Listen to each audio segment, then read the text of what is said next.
नमस्कार, मैं हूं कुमार गजेंद्र। जनपद ऑन द स्पॉट में आपका स्वागत है। आज हम बात कर रहे हैं चंद्रयान 3 की। जी हाँ, चंद्रयान 3 जिस तरीके से जितनी तेजी से अपनी कक्षा की तरफ बढ़ रहा है, अपने गंतव्य की तरफ, अपनी मंजिल की तरफ, अपने टारगेट की तरफ बढ़ रहा है, समझिए उसी तेजी से और उतनी ही स्पीड से हमारा देश भी दुनिया की ऊंचाइयों की तरफ बढ़ रहा है। ये ऊंचाइयां इस कदर हैं कि पूरी दुनिया में देश हमारे देश भारत का झंडा बुलंद हो जाएगा। पूरी दुनिया के शीर्ष पर हमारे देश भारत का तिरंगा फहराएगा। हम इतने इतने ऊंचाइयों पर पहुंच जाएंगे साइंस एंड टेक्नोलॉजी के मामले में कि कोई हमारे मुकाबले उतर नहीं पाएगा।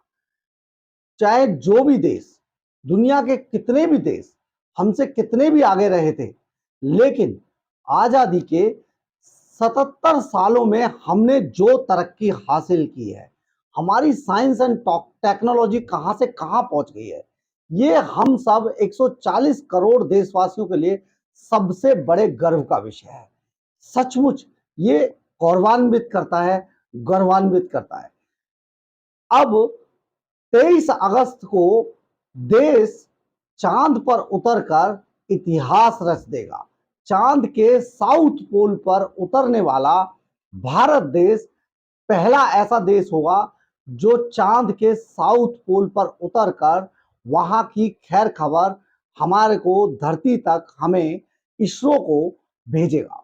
ये हमारे लिए बहुत जबरदस्त दिन होगा। इसमें जितना भी, इसको पूरी दुनिया की नजरें इस टाइम पर चंद्रयान 3 पर है, क्योंकि चंद्रयान 3 अब इतिहास रचने वाला है। 23 अगस्त को जिस तरीके से हमारा ये चंद्रयान 3 पूरी सफलता के साथ चंद्रमा की सतह पर उतरेगा, समझिए ये हमारे देश को उन ऊंचाइयों पर पहुंचा देगा जिन ऊंचाइयों के लिए पूरी दुनिया के बहुत सारे ऐसे देश हैं जो तरस रहे थे लंबे समय से।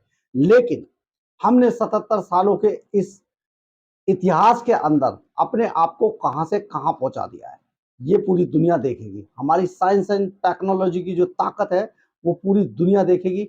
ये सबसे बड़ी बात है। 23 अगस्त को 6:04 पर हमारे इस विक्रम लैंडर की लैंडिंग होगी, सफल लैंडिंग होगी। ये एक बड़ा इतिहास बन जाएगा। विक्रम लैंडर की दूसरी जो सफल डीबूस्टिंग है वो आज की गई, जिसकी वजह से हम उसमें सफल हो गए और हमारा जो विक्रम लैंडर है वो डीबूस्टिंग के बाद आगे बढ़ गया। डीबूस्टिंग के बाद इसकी जो चांद से जो दूरी है वो करीब 135 किलोमीटर दूरी पर है और चंद्रयान 3 यहाँ से हमारे जो इसरो के जो वैज्ञानिक हैं कंट्रोल रूम में बैठकर चंद्रयान 3 को वहीं से कंट्रोल कर रहे हैं पूरी तरीके से।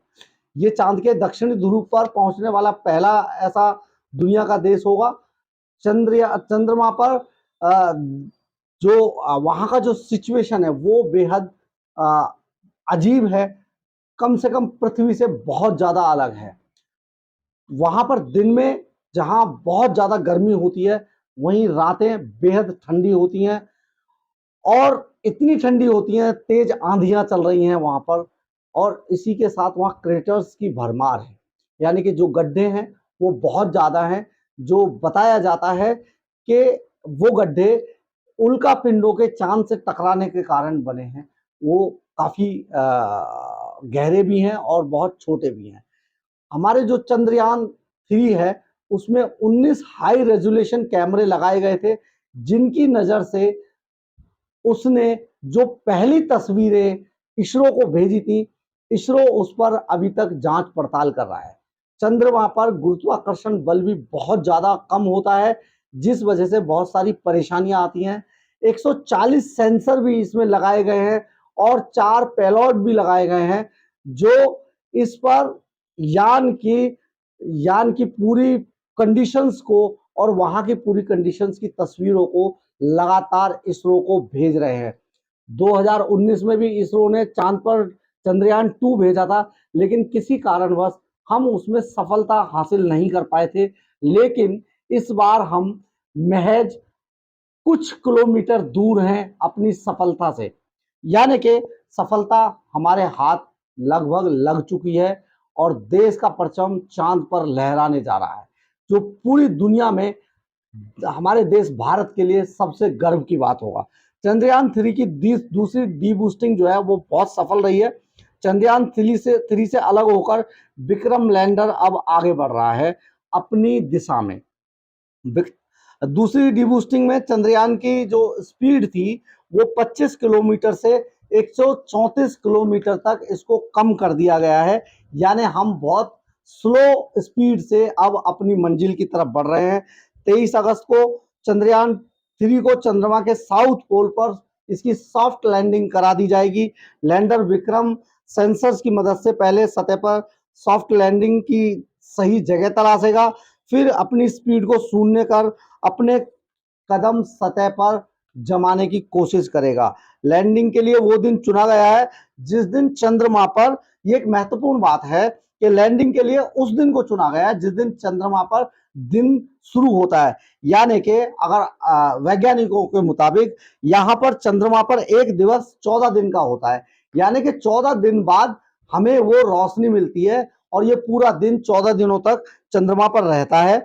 चंद्रयान के 3 उपकरणों की उम्र, जो चंद्रयान हमारा ये 3 है, उसके जो उपकरण, उसके अंदर जो सिस्टम पूरा लगाया गया है, उसकी उम्र 14 दिन तक रखी होती है, यानी कि 14 दिन तक वो अपना काम निर्बाध तरीके से कर सकता है, अंजाम दे सकता है। लेकिन होता क्या है, क्योंकि इसका एक और भी कारण है कि क्योंकि इसके अंदर जितने भी सेंसर, जितना भी सिस्टम लगा है, वो सारा सौर ऊर्जा से चलता है, यानी कि सौर ऊर्जा जब तक वहां पर मौजूद है तब तक चंद्रयान 3 अपना काम करता रहेगा, उसके सारे सिस्टम काम करते रहेंगे, क्योंकि उसे सौर ऊर्जा से उसे पावर लगातार मिलती रहेगी। हालांकि बताया यह भी जा रहा है कि चंद्रयान 3 की जो उम्र है वो 28 दिन भी हो सकती है, यानी कि इसमें कुछ ऐसे सिस्टम भी लगाए गए हैं जिनकी वजह से सौर ऊर्जा ना होने से भी उसकी बैटरी को पूरी तरीके से चार्ज किया जा सकेगा। यहाँ पर 180 डिग्री तक का तापमान ठंडा होता है, जिस वजह से चंद्रयान के जो लैंडर और रोवर की बैटरी है वो गर्म करने की जरूरत पड़ती है। और गर्म कब कब होती है वो, जबकि सौर ऊर्जा उन्हें पर्याप्त मात्रा में मिल रही हो। नए चंद्रयान में बैटरी गर्म करने की एक हाई तकनीक का इस्तेमाल भी किया गया है, इसलिए इसकी उम्र 28 दिनों तक हो सकती है। 10 लाख से ज्यादा यहाँ पर क्रिएटर्स को, यानी कि गड्ढों को भी देखा गया है, जिनमें से 9000 क्रिएटर की पहचान की जा चुकी है। ये एक पूरा जो चंद्रयान का अभी तक का पूरा अभियान था वो इस तरीके से तय किया गया है कि किसी भी तरीके से जो चंद्रयान है, जो हमारा लैंड रोवर है, वो वहां पर किसी भी तरीके से फेल ना हो, यानी कि उसकी जो जब वहां पर 14 दिन के बाद अंधेरा हो जाएगा और सौर ऊर्जा नहीं बचेगी, इसके बावजूद भी जैसे ही 14 दिन बाद जो उनकी बैटरियां हैं वो जब ठंडी होनी शुरू हो जाएंगी अंधेरे के कारण, सौर ऊर्जा ना मिलने के कारण, तो इसमें लगी हुई जो तकनीक है वो उन बैटरियों को गर्म रखेगी, जिस वजह से हमारा जो लैंड रोवर है चंद्रमा की सतह पर अपना काम पूरी तरीके से करता रहेगा। ये एक बड़ा मामला होगा। हमारे देश ने इस तकनीक को जिस तरीके से, जो पुरानी पिछली गलतियां हुई थी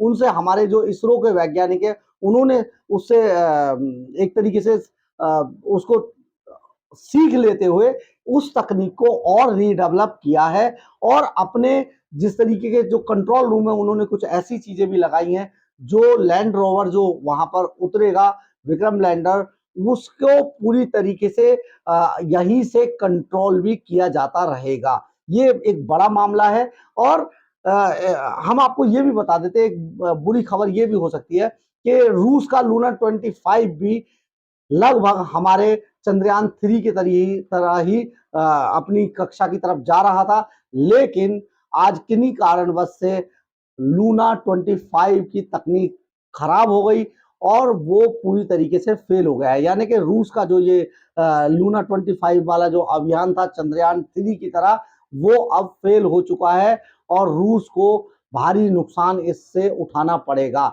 लेकिन हमारा चंद्रयान 3 अपनी कक्षा की तरफ चल रहा है और अपनी मंजिल से कुछ कदम दूर है। यानी कि आने वाली जो 23 तारीख है उसमें पूरी तरीके से हमारा देश भारत का पूरी दुनिया के अंदर परचम लहराने जा रहा है। ये हमारे देश के लिए बहुत गर्व की बात है। 140 करोड़ देशवासियों के सम्मान की बात है। हम जिस जगह पर झंडा फहराने जा रहे हैं वहां अभी तक दुनिया का कोई देश नहीं पहुंच पाया है साउथ पोल पर। हम ऐसा करने वाले पूरी दुनिया में पहले देश होंगे। ये एक बड़ी बात है। अगर आपको मेरी वीडियो सही लगी हो तो इसको लाइक और सब्सक्राइब जरूर करें, इससे मुझे ऊर्जा मिलती है। धन्यवाद। जय हिंद, जय भारत।